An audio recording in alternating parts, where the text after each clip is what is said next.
Halo, selamat malam pemirsa. Jumpa lagi bersama saya Yohana Margareta dalam Q&A. Karena setiap pertanyaan selalu ada jawaban. Dan kali ini Q&A spesial menghadirkan sosok bintang tamu yang tentu saja dinantikan untuk kita gali-gali tentang siapakah dan juga seperti apa sosok-sosok kontroversi dengan segala isu-isu yang menemaninya. Namun selain bintang tamu ada juga panelis yang setia bersama Q&A bersama saya pada malam hari ini. Siapakah mereka? Kita akan tampilkan Bang Henry Satrio, pakar komunikasi politik kita. Tepuk tangannya teman-teman. Ada Mbak Sani Budiantini, psikolog kita malam ini. Dan ada one and only Sujiwo Tejo.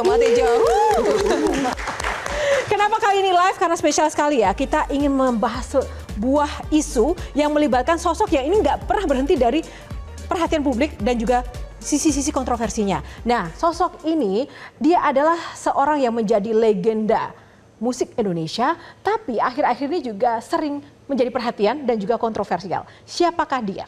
Ini.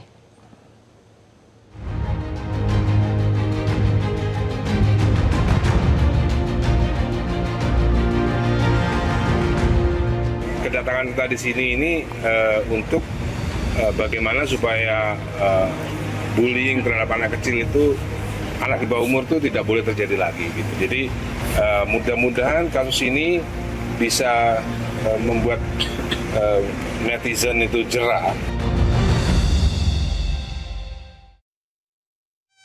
Inilah Q&A Risiko Anak Dewa bersama Ahmad Dhani Prasetyo. Tepuk tangan.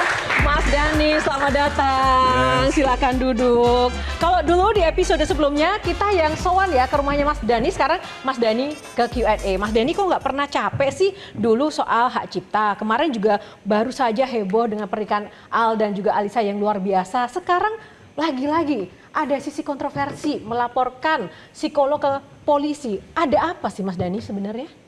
Kalau melaporkan ke polisi itu nggak kontroversi ya, karena kan kebetulan teman saya banyak yang ahli di bidang hukum juga ya. Beberapa teman juga ada ya polisi yang bisa kita mintain pendapat. Nah, Mas Dhani, ini kan karena terkait dengan Mas Dhani merasa bahwa sosok yang dilaporkan ini membuli sang putri Safia seperti itu. Nah, apa yang memicu sebenarnya? Apakah Dek Safia di balik layar Mas Dhani lihat sedih atau sang ibu juga merasa resah atau apa yang paling membuat Mas Dhani marah dari case ini? Ya sebenarnya karena ternyata nggak banyak orang yang paham termasuk terlapor gitu ya. Terlapor itu kan punya pendidikan psikolog. Tapi kok tidak dibarengi dengan pengetahuan hukum yang mumpuni gitu. Sehingga bisa offside dan bisa diduga kuat melanggar hukum tentang perlindungan anak dan termasuk juga ITE. Gitu. Bagian mana sih yang membuat Mas Dhani ini merasa nggak terima gitu Mas? Ya kalau kita lihat dari Undang-Undang Perlindungan Anak, menampilkan foto anak di bawah usia umur aja nggak bisa, nggak boleh. Itu udah melanggar hukum gitu. Hukum perlindungan anak. Apalagi memberikan stigma, apalagi mengomentari gitu.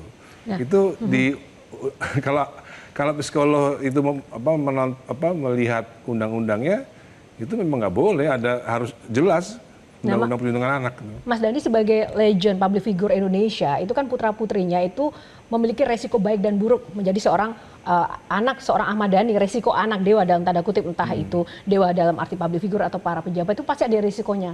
Dan itu bukan hal yang baru, tapi kenapa ini menjadi berbeda dan membuat Mas Dhani sangat reaktif begitu? Ya karena ada pelanggaran hukum di situ.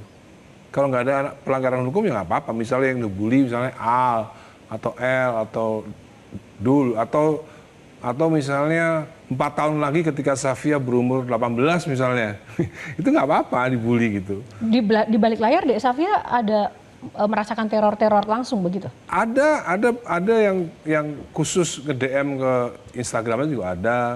Apa yang dikatakan Mas? Sampai separah apa sih? Ya kayak misalnya dasar anak gundik gitu, dasar anak pelakor kayak gitu-gitu. Itu kan keras sekali itu. Jadi menurut saya itu udah kejahatan gitu lah, apalagi itu dilakukan kepada anak di bawah umur gitu. Oke. Nah bicara soal tadi yang dilaporkan adalah psikolog juga dan ini terkait dengan psikologi seorang anak. Mungkin Mbak Sani bisa menanggapi Mbak terkait dengan case ini. Bagaimana pendapat Mbak Sani? Iya, saya miris ya sebenarnya ya, karena kita ini kan bangsa yang bermartabat, bangsa yang memiliki etika begitu ya. Tapi ketika di era digital ini jadi kebablasan, akhirnya menyasar anak di bawah umur, rasanya ya siapapun tidak akan terima sebenarnya. Apapun alasannya ya. Apapun alasannya, dan saya juga sangat prihatin ya Mas, dan berempati juga terhadap yang Ananda alami begitu. Tapi memang disinilah peran orang tua bagaimana melindungi anak kita supaya anak kita tetap kuat mental dalam menghadapi situasi yang paling parah, menekan mereka begitu. Nah, kalau jadi psikolog, pertanyaan apa yang akan Mbak Sani sampaikan kepada ayah korban bullying? Iya, ini yang ditunggu-tunggu nih Mbak. Ini yang ditunggu. Mas, nggak mungkin ya seorang public figure itu tidak ada kecaman-kecaman dan termasuk kepada Ananda. Apa sih Mas yang dilakukan untuk melindungi buah hati Mas dalam tekanan-tekanan yang terjadi seperti ini? Seperti yang saya jumpa pers di depan KPAI ya. Sesungguhnya ini kebetulan aja sekali mendayung dua pulau terlampaui gitu. Jadi kedatangan saya juga untuk supaya ini tidak berlangsung lagi, tidak ada peristiwa seperti ini lagi ya. Jadi kadang-kadang kita harus capek-capek dikit lah sebenarnya untuk ya supaya ini menjadi contoh bahwa ada loh. Karena kalau nggak ada peristiwa ini, bahkan orang terpelajar pun nggak paham bahwa ada undang-undang perlindungan anak gitu. Bahwa anak-anak itu di usia di bawah umur tuh dilindungi oleh undang-undang gitu, oleh negara tuh dilindungi gitu. Termasuk bahkan memasang fotonya aja nggak boleh. Apalagi ngasih stigma dan lain-lain gitu loh. Padahal kan sebenarnya kita pikir nggak apa-apa dong nampilin foto. Padahal itu benar-benar nggak boleh, Mak. Dan masing-masing warga negara berhak. Kalau ada videonya pun harus di blur. Kalau video harus di blur, nggak boleh kelihatan. Oke, kalau Mbak Tejo. Aku mau nanya itu ke, ini sebagai anggota DPR atau sebagai Ahmad Dhani? Dua-duanya lah. Anggota dewan, musisi, seorang ayah. Tapi kalau kali ini sebagai seorang ayah. Berarti aku nggak boleh panggil Dan atau Pak gitu. Boleh lah. Gini Dan, soalnya kalau DPR kan harus Pak Dhani gitu. Ada mendua soal perlindungan anak, soal penampilan itu Mbak Sani. Beberapa temanku nggak apa-apa, cucunya atau anaknya dipasang gitu. Tapi beberapa harus ditempel pakai tanda love di matanya, pokoknya diblurrin. Nah kalau misalkan Raffi atau Jojo Suherman diobok-obok itu anaknya ditampilin, difoto di Instagram. Nah Dhani menganut yang mana ini? Kalau soal nampilin, kalau feelingku lah ya Mbak Sani, sepanjang orang tuanya oke, misalkan cucuku orang tuanya oke, gitu. Terus aku sendiri ya oke, nggak apa-apa kalau Ya, menurut. kan di atas undang-undang, di bawah undang-undang itu kan ada nilai kan, value kan. Ada beberapa teman-teman artis saya juga yang sampai sekarang tidak pernah menampilkan anaknya di dalam video maupun foto. Bahkan kita nggak tahu anaknya mukanya seperti apa sih gitu. Itu kan masalah value aja, masalah nilai ya. Kalau saya lebih terbuka, boleh-boleh aja gitu. Cuman memang dalam undang-undang memang memasang foto anak orang lain itu ya nggak boleh, harus izin ayahnya dong. Gitu loh. Kalau ayahnya sendiri nggak ada masalah, tapi di dalam YouTube pun kalau kita membuat video tentang anak kita dalam YouTube, itu di YouTube pun nggak ada royalty, nggak ada AdSense-nya. Tapi sekarang kan semua konten itu, apalagi yang itu kontennya public figure artinya dalam tanda kutip itu ada kepemilikan publik, seolah-olah tidak ada privacy. Semua juga banyak yang memakai foto keluarga, anak, orang-orang tertentu untuk jadi konten mereka, Mas. Itu bukankah hal yang biasa menjadi bagian dari resiko ya, public itu figure value tadi? value kan. Kalau itu anak saya ya otomatis itu kan hak saya kan misalnya kan. Saya mau bawa anak saya ke luar negeri juga selama saya masih bawa suratnya. Misalnya kita bawa anak usia seperti Safia ke luar negeri, saya tetap bawa akte kelahiran dan kartu keluarga. Sampai kan itu kan ketat kan.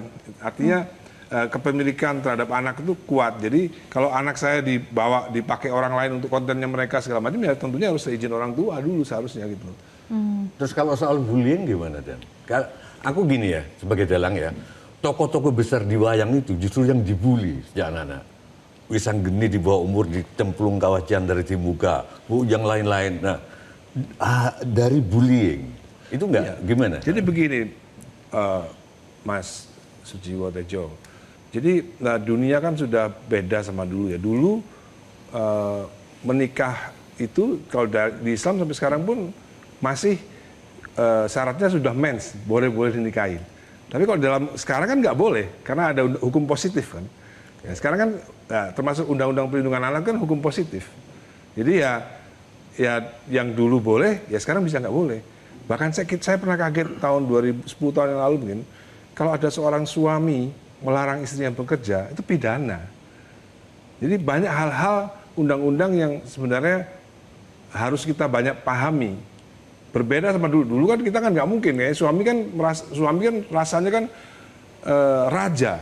Istri kan nggak boleh kerja, boleh. Sekarang istri nggak boleh kerja oleh suami, itu undang-undangnya suaminya bisa dituntut, bisa kena pidana ketika melarang istrinya bekerja. Oke, kalau sekarang pada kasus Dani, ketika Safia dibilang ibunya seperti itu yang kau katakan tadi, apakah itu kalau dari sisi aku nggak membuat Safia justru makin tegar, makin berkembang dengan dihantam tembok, dihantam apa gitu? Ya itu sisi baiknya, itu sisi baiknya, sisi baik. Tapi kalau saya ngikutin seperti Mbak Tejo, nanti ini akan menjadi pembiaran. Nanti anak-anak lain juga akan seperti itu. Gitu. Nah, tunggu. Sebelum Bang Hensat akan mengajukan pertanyaan, tahan dulu. Kita akan jeda dulu. Sesaat lagi Q&A masih akan kembali. Tetaplah bersama kami. Jelajahi cara baru mendapatkan informasi. Download Metro TV Extend sekarang.